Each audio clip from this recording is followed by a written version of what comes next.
India வந்துள்ள ரஷ்ய அதிபர் புதின் இந்தியாவுக்கு கொடுத்துள்ள ஒவ்வொரு வாக்குறுதியும் உலக அளவில் கவனம் ஈர்த்து வருகிறது. புதினின் வாக்குறுதியால் இந்தியாவின் பலம் அதிகரிக்கும் என எதிர்பார்க்கப்படுகிறது. புதின் பேசியது என்ன? விரிவாக பார்க்கலாம். ரஷ்ய அதிபர் புதின் அரசுமுறை பயணமாக இந்தியா வந்துள்ளார். 4 ஆண்டுகளுக்கு பிறகு புதின் இந்தியா வந்திருப்பது உலக அளவில் கவனம் ஈர்த்துள்ளது.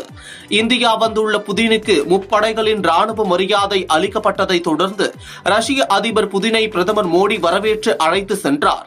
இதனைத் தொடர்ந்து அதிபர் புதினும் பிரதமர் மோடியும் கூட்டாக செய்தியாளர்களை சந்தித்து பேசினர். அப்போது பேசிய புதின் இந்தியாவுக்கு பல்வேறு ஆஃபர்களை அறிவித்தார்.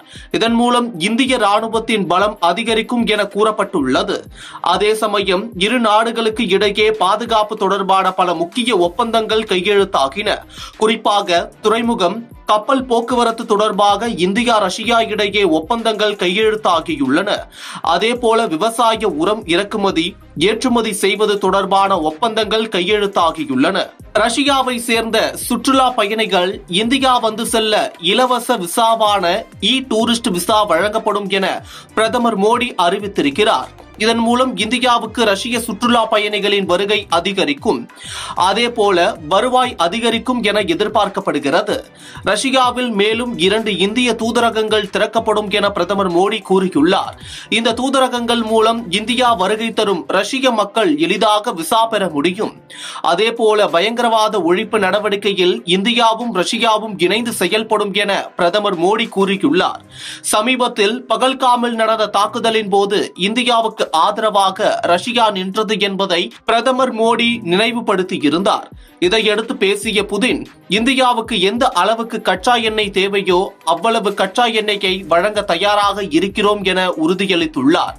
இதன் மூலம் இந்தியாவில் எரிசக்தி உற்பத்தி அதிகரிக்கும் என எதிர்பார்க்கப்படுகிறது.